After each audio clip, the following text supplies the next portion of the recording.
यतिराज यतिराज यतिराज जय हो यतिराज यतिराज रामानुज जय हो रामानुज जय हो। ಶ್ರೀಮತೆ ರಾಮಾನುಜಾಯ ನಮಃ. ಹರೇ ಶ್ರೀನಿವಾಸ. ಯತಿರಾಜ ಆಧ್ಯಾತ್ಮಿಕ ಸಮಾಚಾರಕ್ಕೆ ಸ್ವಾಗತ. ಇಂದಿನ ಮುಖ್ಯಾಂಶಗಳು: ಮುಳಬಾಗಿಲಿನ ಶ್ರೀ ಆಂಜನೇಯ ಸ್ವಾಮಿ ದೇವಸ್ಥಾನದಲ್ಲಿ ಶ್ರೀ ಶ್ರೀಗಳವರಿಂದ ಮಂಗಳಾಶಾಸನ. ಮುಳಬಾಗಿಲಿನ ಶ್ರೀ ವೈಷ್ಣವ ಸಂಘದಲ್ಲಿ ಆಚಾರ್ಯ ರಾಮಾನುಜರ ತಿರುನಕ್ಷತ್ರ ಮಹೋತ್ಸವದ ಸಂಭ್ರಮಾಚರಣೆ.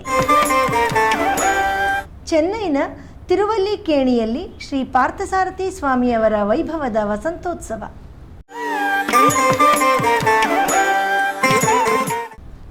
ಈಗ ಸಮಾಚಾರದ ವಿವರಗಳು. ಇಂದು ನಮ್ಮ ಪರಮ ಪೂಜ್ಯ ಶ್ರೀ ಶ್ರೀ ಜಿ ಎಸ್ ಸ್ವಾಮಿಯವರು ಮುಳಬಾಗಿಲಿನ ಶ್ರೀ ಆಂಜನೇಯ ಸ್ವಾಮಿ ದೇವಸ್ಥಾನದಲ್ಲಿ ಶ್ರೀ ಆಂಜನೇಯ ಸ್ವಾಮಿ ಹಾಗೂ ಶ್ರೀನಿವಾಸನಿಗೆ ಮಂಗಳಾಶಾಸನ ಮಾಡಿದರು.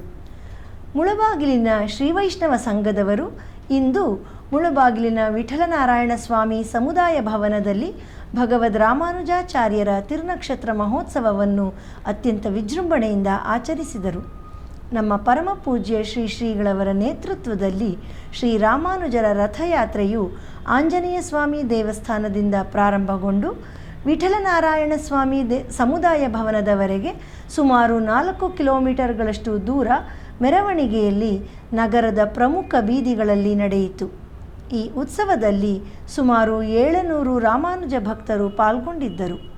ನಂತರ ವೇದಿಕೆ ಕಾರ್ಯಕ್ರಮದಲ್ಲಿ ನಮ್ಮ ಶ್ರೀ ಶ್ರೀಗಳವರ ದಿವ್ಯ ಸಾನ್ನಿಧ್ಯದಲ್ಲಿ ಬೆಂಗಳೂರಿನ ದೇವಿಶ್ರೀ ಮಹಾಸಂಸ್ಥಾನದ ಸಂಸ್ಥಾಪಕರಾದ ಹಾಗೂ ದಕ್ಷಿಣ ಭಾರತದ ಪ್ರಖ್ಯಾತ ಜ್ಯೋತಿಷಿಗಳಾದ ಶ್ರೀ ಶ್ರೀ ಡಾಕ್ಟರ್ ದೇವಿಶ್ರೀ ಗುರೂಜಿಯವರು, ಬೆಂಗಳೂರಿನ ಕೋಡಿಹಳ್ಳಿ ಶ್ರೀ ವೈಷ್ಣವ ಸಂಘದ ಶ್ರೀ ವಿಷ್ಣುಚಿತ್ತ ಆಗಮ ಪಾಠಶಾಲೆಯ ಅಧ್ಯಕ್ಷರಾದ ಶ್ರೀಮತಿ ಶಕುಂತಲಮ್ಮ ಅವರು, ಮುಳಬಾಗಿಲಿನ ಶ್ರೀ ವೈಷ್ಣವ ಸಂಘದ ಗೌರವಾಧ್ಯಕ್ಷರಾದ ಶ್ರೀ ವೆಂಕಟಾಚಲಪತಾಚಾರ್ ಅವರು ಹಾಗೂ ಬೆಂಗಳೂರಿನ ಆಂಡಾಳ್ ಗೋಷ್ಠಿಯವರಾದ ಶ್ರೀಮತಿ ವಿಜಯಲಕ್ಷ್ಮೀ ನಾರಾಯಣಮೂರ್ತಿಯವರು ವಿಶೇಷ ಆಹ್ವಾನಿತರಾಗಿ ಆಗಮಿಸಿದ್ದರು. ಇದೇ ಸಂದರ್ಭದಲ್ಲಿ ನಮ್ಮ ಶ್ರೀ ಶ್ರೀಗಳವರು ತಮ್ಮ ಆಶೀರ್ವಚನದಲ್ಲಿ ಶ್ರೀ ವೈಷ್ಣವ ಸಂಘದವರು ತಿರುವಾದಿರೈ ಪ್ರಯುಕ್ತ ಇಂದು ಆಚಾರ್ಯ ರಾಮಾನುಜರ ತಿರುನಕ್ಷತ್ರ ಮಹೋತ್ಸವವನ್ನು ಅತ್ಯಂತ ವೈಭವವಾಗಿ ಆಚರಿಸುತ್ತಿರುವುದನ್ನು ಕಂಡು ಹಾಗೂ ಸಂಘದ ಯುವಕರ ಉತ್ಸಾಹವನ್ನು ಕಂಡು ಸಂತಸದಿಂದ ಅಭಿನಂದಿಸಿದರು. ಭಗವಂತನ ಸಂಕಲ್ಪದಂತೆ ಹಾಗೂ ಆಜ್ಞೆಯಂತೆ ಆದಿಶೇಷನು ರಾಮಾನುಜರ ಅವತಾರ ಮಾಡಿ ಎಲ್ಲರಿಗೂ ಭಗವಂತನ ಅನುಗ್ರಹವನ್ನು ತಲುಪಿಸುತ್ತಿದ್ದಾರೆ. ನಮ್ಮ ಭಾರತ ಅತ್ಯಂತ ಶ್ರೇಷ್ಠವಾದ ರಾಷ್ಟ್ರ.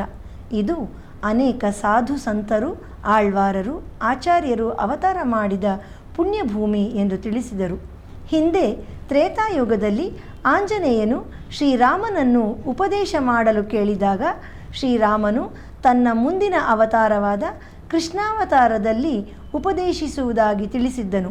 ನಂತರ ದ್ವಾಪರ ಯುಗದಲ್ಲಿ ಕೃಷ್ಣನು ಅರ್ಜುನನಿಗೆ ಗೀತೋಪದೇಶ ಮಾಡುವ ಸಮಯದಲ್ಲಿ ಅರ್ಜುನನ ರಥದಲ್ಲಿ ಹನುಮಧ್ವಜ ಪ್ರತಿಷ್ಠಾಪನೆಯಾಗಿತ್ತು.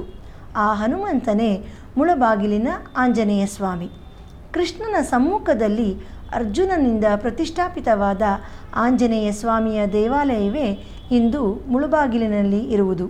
ಇಂತಹ ಪುಣ್ಯ ಸ್ಥಳದಲ್ಲಿ ಇಂದು ಸ್ವಾಮಿ ರಾಮಾನುಜರ ತಿರುನಕ್ಷತ್ರ ಮಹೋತ್ಸವ ಆಚರಣೆಗೊಳ್ಳುತ್ತಿರುವುದು ಬಹಳ ಸಂತಸದ ವಿಷಯ ಎಂದು ತಿಳಿಸಿದರು. ಜಗದಾಚಾರ್ಯರಾದ ಸ್ವಾಮಿ ರಾಮಾನುಜರು ಭಗವಂತನಲ್ಲಿ ಆಸಕ್ತಿ ಉಳ್ಳವರೆಲ್ಲರಿಗೂ ಮೋಕ್ಷದೆಡೆಗೆ ದಾರಿಯನ್ನು ತೋರಿಸಿದರು. ದೇವಸ್ಥಾನಗಳಲ್ಲಿ ಆಳ್ವಾರರುಗಳ ದಿವ್ಯ ಪ್ರಬಂಧ ಪಾರಾಯಣ ಹಾಗೂ ಜಾತಿ ಮತ ಭೇದ ಭಾವವಿಲ್ಲದೆ ಎಲ್ಲರಿಗೂ ಭಗವಂತನ ದರ್ಶನವನ್ನು ಕಲ್ಪಿಸಿದರು. ಭಕ್ತಿಯ ಅಲೆಯನ್ನೇ ಎಬ್ಬಿಸಿದರು. ಹೇಗೆ ರಾಮಕೃಷ್ಣ ಅವತಾರಗಳು ಧರ್ಮದ ಯುಗವೋ ಹಾಗೆ ಕಲಿಯುಗವು ರಾಮಾನುಜ ಯುಗ ಎಂದು ತಿಳಿಸಿದರು. ಇಂದು ಆಚಾರ್ಯ ತಿರುನಕ್ಷತ್ರ ಮಹೋತ್ಸವದ ಸಂದರ್ಭದಲ್ಲಿ ರಾಮಾನುಜನೂತಂದಾದಿಯ ಪಾರಾಯಣವಾಗಿರುವುದು ಸಂತಸದ ವಿಷಯ. ಅದು 108 ರತ್ನಗಳು, ಪ್ರಪನ್ನ ಗಾಯತ್ರಿ. ಅದರ ಶಾತುಮೊರೆಯಲ್ಲಿ ಶ್ರೀ ಶ್ರೀಗಳವರು ಭಾಗವಹಿಸಿರುವುದಕ್ಕಾಗಿ ಹರ್ಷ ವ್ಯಕ್ತಪಡಿಸಿ ಆಚಾರ್ಯ ರಾಮಾನುಜರ ಪಾದಸ್ಪರ್ಶ ನಮ್ಮ ಕರ್ನಾಟಕಕ್ಕೆ ಆಗಿರುವುದು ನಮ್ಮೆಲ್ಲರ ಪುಣ್ಯ. ಅವರು ಮನುಕುಲ ಉದ್ಧಾರಕರು. ಅವರ ಕಟಾಕ್ಷ ಎಲ್ಲರಿಗೂ ಆಗಲಿ ಎಂದು ಈ ಸಂದರ್ಭದಲ್ಲಿ ಪ್ರಾರ್ಥಿಸಿದರು. ನಂತರ ಮುಳಬಾಗಿಲಿನ ಶ್ರೀ ಪಂಚಮುಖಿ ಆಂಜನೇಯ ಸ್ವಾಮಿ ದೇವಸ್ಥಾನದಲ್ಲೂ ಸಹ ಶ್ರೀಗಳವರು ಮಂಗಳಾಶಾಸನ ಮಾಡಿ ಲೋಕಕ್ಷೇಮಕ್ಕಾಗಿ ಪ್ರಾರ್ಥಿಸಿದರು.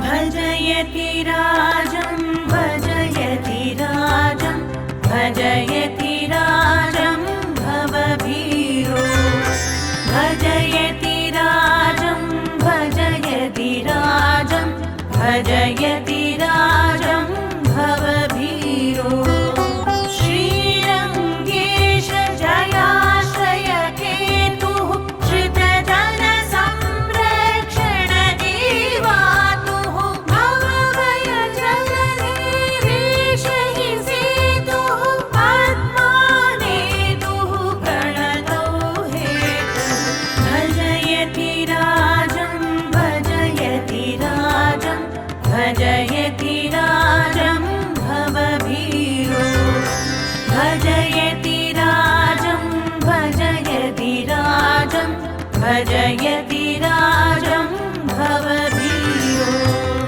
भजयति राजं भजयति राजं ಈಗ ಒಂದು ಪುಟ್ಟ ವಿರಾಮ. ಔದಾರ್ಯಯುಗದ ಪ್ರವರ್ತಕ ಶ್ರೀರಾಮಾನುಜ ಔದಾರ್ಯಯುಗದ ಪ್ರವರ್ತಕ ಶ್ರೀರಾಮಾನುಜ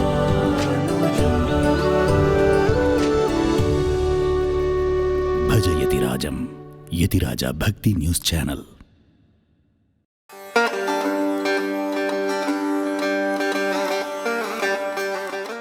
ಸದಾಚಾರ್ಯರ ಕಟಾಕ್ಷ ಇದ್ದರೆ ಬಾಲರು, ಮೂಕರು, ಮಂದಮತಿಗಳು, ಕುರುಡ್ರು, ಕುಂಟರು, ಕಿವುಡ್ರು ಎಲ್ಲರೂ ಮುಕ್ತಿಯನ್ನು ಪಡೀತಾರೆ.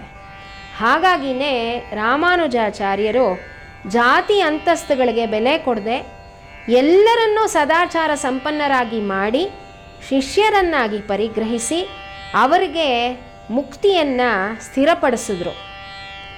ಪರಮಾತ್ಮನಿಗಾದರೆ ದುಷ್ಟ ಶಿಕ್ಷಣ ಶಿಷ್ಟ ರಕ್ಷಣ ಈ ಎರಡೇ ಕೆಲಸ.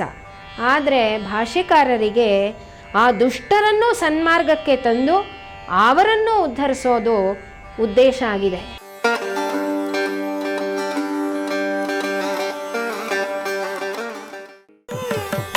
ಆಧ್ಯಾತ್ಮಿಕ ಸಮಾಚಾರಕ್ಕೆ ಮತ್ತೆ ಸ್ವಾಗತ.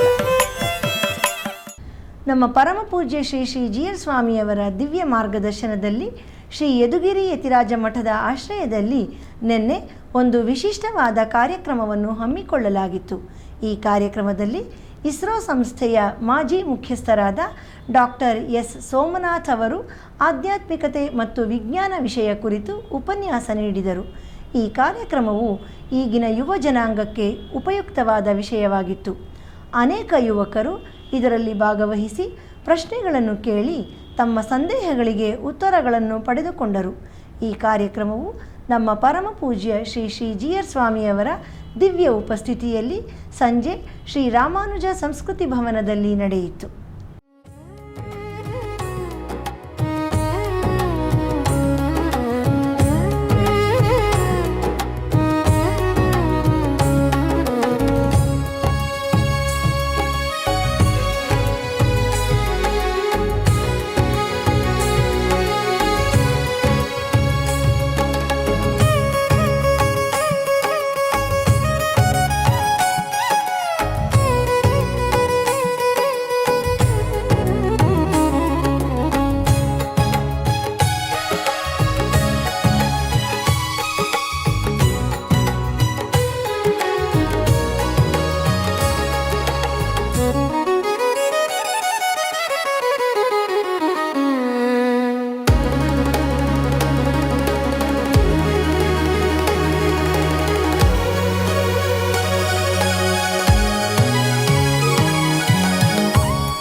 ತಿರುನಾರಾಯಣಪುರದಲ್ಲಿ ತಿರುವಾದಿರೈ ಪ್ರಯುಕ್ತ ಇಂದು ಸ್ವಾಮಿ ರಾಮಾನುಜರಿಗೆ ಅಭಿಷೇಕವಾಗಿ ವಿಶೇಷ ಅಲಂಕಾರ ಮಾಡಲಾಗಿತ್ತು.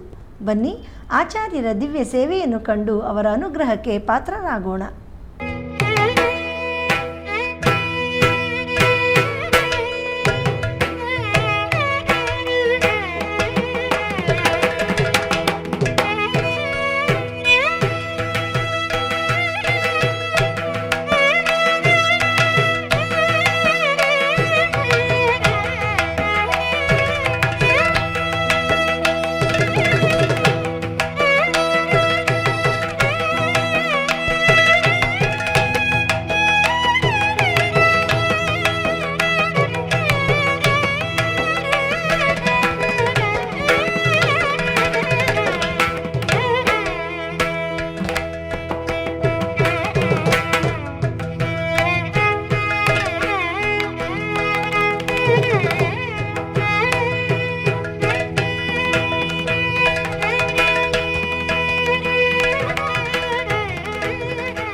ನಮ್ಮ ಶ್ರೀಮಠದ ಮೈಸೂರು ಶಾಖೆಯಲ್ಲಿ ನಿನ್ನೆ ಮಂಗಳವಾರದ ಪ್ರಯುಕ್ತ ಶ್ರೀ ಲಕ್ಷ್ಮೀ ನರಸಿಂಹಸ್ವಾಮಿಯವರಿಗೆ ವಿಶೇಷ ಅಲಂಕಾರ ಮಾಡಲಾಗಿತ್ತು.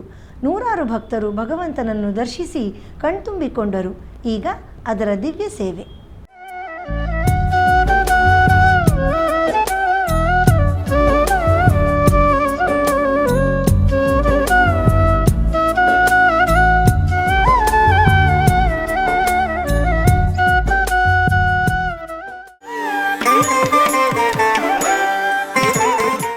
ಚೆನ್ನೈನ ತಿರುವಲ್ಲಿಕೇಣಿ ದಿವ್ಯದೇಶದಲ್ಲಿ ಶ್ರೀ ಪಾರ್ಥಸಾರಥಿ ಸ್ವಾಮಿ ದೇವಸ್ಥಾನದಲ್ಲಿ ಈಗ ವಸಂತೋತ್ಸವ ಪ್ರಾರಂಭಗೊಂಡಿದೆ.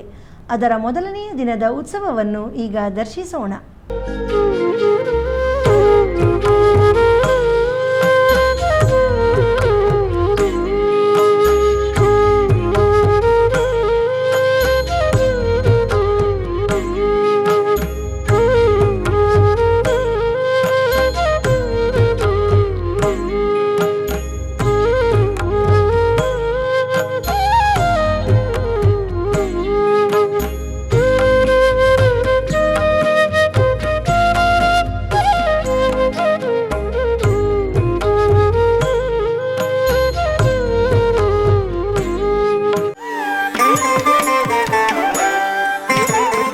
ಚೆನ್ನೈನ ಭಗವಾನ್ ನಾಮ ಪ್ರಚಾರ ಮಂಡಳಿ, ಕಡಲೂರು ಗೋಪಿ ಭಾಗವತರ್ ಹಾಗೂ ಶ್ರೀ ವಾಂಚಿಯಂ ಗುರೂಜಿ ಕೃಪಾ ಮಂಡಳಿಯವರ ಸಹಯೋಗದಲ್ಲಿ ಮೇ ತಿಂಗಳ ದಿನಾಂಕ 7ರಿಂದ ದಿನಾಂಕ 11ರವರೆಗೆ ಶ್ರೀಲಂಕಾ ಯಾತ್ರೆಯನ್ನು ಏರ್ಪಡಿಸಲಾಗಿತ್ತು.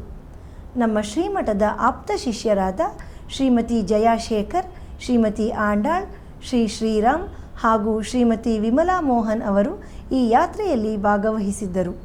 ಈ ಯಾತ್ರೆಯಲ್ಲಿ ಪ್ರಮುಖವಾಗಿ ಸುಂದರಕಾಂಡ ಪಾರಾಯಣ, ಸೀತಾ ಕಲ್ಯಾಣ ಹಾಗೂ ನಾಮ ಸಂಕೀರ್ತನೆಯನ್ನು ಏರ್ಪಡಿಸಲಾಗಿತ್ತು. ಈ ಎಲ್ಲ ಕಾರ್ಯಕ್ರಮಗಳು ಶ್ರೀಲಂಕಾದ ರಾಂಬೋಧಾದಲ್ಲಿರುವ ಶ್ರೀ ಭಕ್ತ ಹನುಮಾನ್ ದೇವಸ್ಥಾನ ಚಿನ್ಮಯ ಮಿಷನ್ನಲ್ಲಿ ನಡೆದವು. ಇಲ್ಲಿರುವ ಆಂಜನೇಯ ಸ್ವಾಮಿಯ ವಿಗ್ರಹವು 16 ಅಡಿ ಎತ್ತರವಿದೆ. ಆಂಜನೇಯನು ಸೀತಾಮಾತೆಯನ್ನು ಹುಡುಕುವಾಗ ಮೊಟ್ಟ ಮೊದಲಿಗೆ ಈ ಜಾಗದಲ್ಲಿ ತನ್ನ ಪಾದಸ್ಪರ್ಶ ಮಾಡಿದನು ಹಾಗೂ ರಾಂಬೋಧ ಎಂದರೆ ರಾಮನ ಸೈನ್ಯ ಇದೇ ಸ್ಥಳದಲ್ಲಿ ಬೀಡು ಬಿಟ್ಟಿತು ಎಂದು ಹೇಳಲಾಗಿದೆ. ಈ ದೇವಸ್ಥಾನದ ಸುತ್ತಲೂ ಇರುವ ಅರಣ್ಯವೇ ಅಶೋಕವನ. ರಾವಣನು ಸೀತಾಮಾತೆಯನ್ನು ಅಪಹರಿಸಿಕೊಂಡು ಬಂದು ಇದೇ ಅಶೋಕವನದಲ್ಲಿ ಇರಿಸಿದ್ದನು. ಅದರ ಕುರುಹಾಗಿ ಈ ಸ್ಥಳದಲ್ಲಿ ಸೀತಾಮಾತೆಯ ದೇವಸ್ಥಾನವಿದೆ.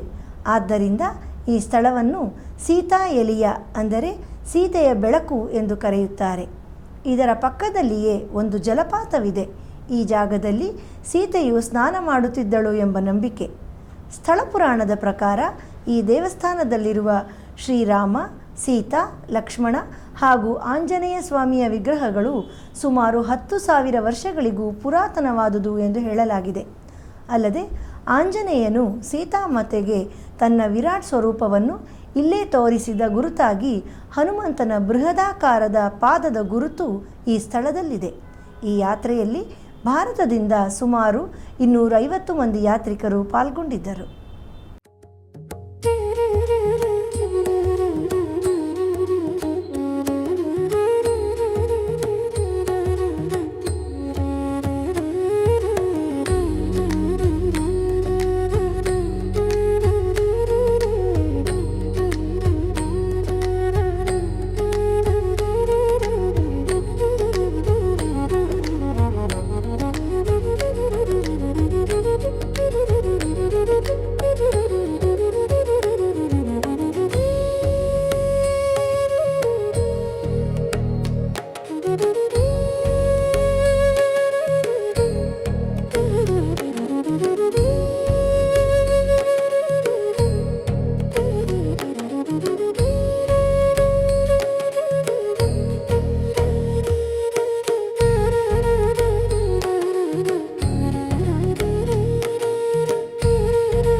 ಪ್ರತಿದಿನ ನಡೆಯುತ್ತಿರುವ ಸ್ತೋತ್ರಧಾರ ಎಂಬ ಉಪನ್ಯಾಸ ಮಾಲೆಯಲ್ಲಿ ನಾಳೆ ಬೆಳಿಗ್ಗೆ 7:30ಕ್ಕೆ ಆನ್ಲೈನ್ನಲ್ಲಿ ಶ್ರೀ ಕುಲಶೇಖರ ಆಳ್ವಾರ್ ಅವರು ರಚಿಸಿರುವ ಮುಕುಂದಮಾಲಾ ಸ್ತೋತ್ರದ 16ನೇ ಶ್ಲೋಕದಿಂದ 20ನೇ ಶ್ಲೋಕದವರೆಗೆ ಶ್ರೀ ಉವೆ ಕಣ್ಣಪ್ಪನ್ ರಂಗರಾಮಾನುಜನ್ ಸ್ವಾಮಿಯವರು ಉಪನ್ಯಾಸ ನೀಡಲಿದ್ದಾರೆ. ಗುರುವಾರದ ಪಂಚಾಂಗ. ಶ್ರೀ ಪರಾಭವನಾಮ ಸಂವತ್ಸರ, ಉತ್ತರಾಯಣ, ಗ್ರೀಷ್ಮ ಋತು, ಅಧಿಕ ಜ್ಯೇಷ್ಠ ಮಾಸ, ಶುಕ್ಲ ಪಕ್ಷ, ಪಂಚಮಿ, ಪುನರ್ವಸು ನಕ್ಷತ್ರ. ಇಲ್ಲಿಗೆ ಇಂದಿನ ಆಧ್ಯಾತ್ಮಿಕ ಸಮಾಚಾರ ಮುಕ್ತಾಯಗೊಂಡಿದೆ. ನಾಳೆ ಮತ್ತಷ್ಟು ಸುದ್ದಿಗಳೊಂದಿಗೆ ಭೇಟಿಯಾಗೋಣ. ಶ್ರೀಮತೆ ರಾಮಾನುಜಾಯ ನಮಃ. ಹರೇ ಶ್ರೀನಿವಾಸ. ಆಧ್ಯಾತ್ಮಿಕ ಸುದ್ದಿ ಸಮಾಚಾರಗಳಿಗೆ ತಪ್ಪದೇ ವೀಕ್ಷಿಸಿ ನಿಮ್ಮ YBC ಚಾನಲ್. ಯತಿರಾಜ ಯತಿರಾಜ ಯತಿರಾಜ ಜಯ ಹೋ, ಯತಿರಾಜ ಯತಿರಾಜ ರಾಮಾನುಜ ಜಯ ಹೋ, ರಾಮಾನುಜ ಜಯ ಹೋ.